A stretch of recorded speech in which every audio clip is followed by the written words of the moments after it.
আবারও পয়েন্ট হারালো বার্সেলোনা। এবার লা লিগায় অ্যাটলেটিকো মাদ্রিদের কাছে হেরেছে বার্সেলোনা। শনিবার রাতে লা লিগায় নিজেদের মাঠে অ্যাটলেটিকোর কাছে ২-১ গোলে হেরে গেছে হ্যান্সি ফ্লিকের বার্সেলোনা। ২০০৬ সালের পর এই প্রথম নিজেদের মাঠে অ্যাটলেটিকোর কাছে হারল বার্সেলোনা। সেই সঙ্গে সর্বশেষ ৭ ম্যাচের মধ্যে ৬ ম্যাচে পয়েন্ট হারালো বার্সেলোনা। এমন হতাশার রাতে বার্সেলোনার কোচ বলেছেন তাদের দলের বিরতি দরকার। বিরতি অবশ্য বার্সা পাচ্ছে। ক্রিসমাস পেরিয়ে কাতালোনিয়ার দলটির পরের ম্যাচ আগামী জানুয়ারিতে। অলিম্পিক স্টেডিয়ামে অনুষ্ঠিত ম্যাচটিতে অ্যাটলেটিকোর সঙ্গে অন্তত ১ পয়েন্ট নিয়ে মাঠ ছাড়তে পারত বার্সেলোনা। ৩০ মিনিটে পেদ্রি বার্সাকে এগিয়ে দেওয়ার পর ৬০ মিনিটে তার শট দেন রদ্রিগো দা ফল। ১-১ সমতায় ম্যাচ যখন শেষের পথে যোগ করার সময় ৬ষ্ঠ মিনিটে গোল করে অ্যাটলেটিকোকে জিতিয়ে দেন আলেকজান্ডার সারলাত। সব প্রতিযোগিতা মিলিয়ে এটি অ্যাটলেটিকোর টানা ১২তম জয়।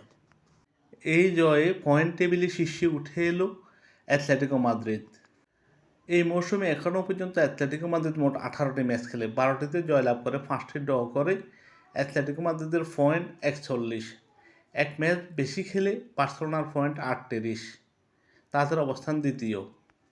অথচ নভেম্বরের শুরুতে অ্যাটলেটিকোর চেয়ে ১০ পয়েন্ট এগিয়ে ছিল বার্সেলোনা।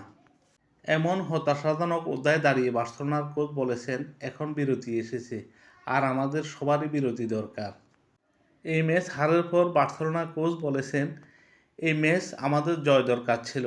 আমরা ভালো খেলেছি কিন্তু জয় ছিনিয়ে আনতে পারিনি। এটা আমাদের ব্যর্থতা। খুব ভালোভাবে মৌসুম শুরু করলে পয়েন্ট হারাতে হারাতে শীর্ষস্থান হারিয়েও খুব চিন্তিত নয় বার্সেলোনার কোচ হ্যান্সি ফ্লিক। লা লিগায় পয়েন্ট টেবিলের দ্বিতীয় স্থান ভালো, এমন মন্তব্য করেন হ্যান্সি ফ্লিক। বিশ্বজুড়ে থাকা বার্সেলোনা সমর্থকরা হতাশ হলেও বার্সেলোনার কোচ বললেন, এখনও ঘুরে দাঁড়ানোর অনেক সময় আছে।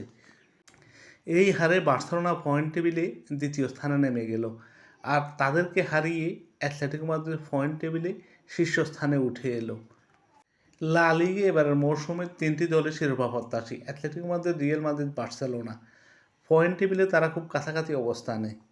বার্সেলোনাকে হারিয়ে লা লিগায় পয়েন্ট টেবিলে শীর্ষস্থানে উঠে এলো অ্যাটলেটিকো মাদ্রিদ। অ্যাটলেটিকো মাদ্রিদ এই মৌসুমে এখনও পর্যন্ত ১৮টি ম্যাচ খেলে ১২টিতে জয়লাভ করে ৫টি ড্র করে ১টি ম্যাচ হেরে যায়। ৪১ পয়েন্ট নিয়ে পয়েন্ট টেবিলে শীর্ষস্থানে অ্যাটলেটিকো মাদ্রিদ। এই মৌসুমে বার্সেলোনা এখনও পর্যন্ত পয়েন্ট টেবিলে দ্বিতীয় স্থানে আছে। বার্সেলোনা মোট ১৯টি ম্যাচ খেলে ১২টিতে জয়লাভ করে ২টি ম্যাচ ড্র করে ৫টি ম্যাচ হেরে যায়। ৩৮ পয়েন্ট নিয়ে পয়েন্ট টেবিলে দ্বিতীয় স্থানে নেমে গেল বার্সেলোনা। অপর শিরোপা প্রত্যাশী রিয়াল মাদ্রিদ লা লিগায় পয়েন্ট টেবিলে তাদের অবস্থানও খুব ভালো। লা লিগায় রিয়াল মাদ্রিদ এখনও পর্যন্ত মোট ১৭টি ম্যাচ খেলে ১১টিতে জয়লাভ করে ৪টি ম্যাচ ড্র করে ২টি ম্যাচ হেরে যায়। ৩৭ পয়েন্ট নিয়ে পয়েন্ট টেবিলে তৃতীয় স্থানে আছে রিয়াল মাদ্রিদ।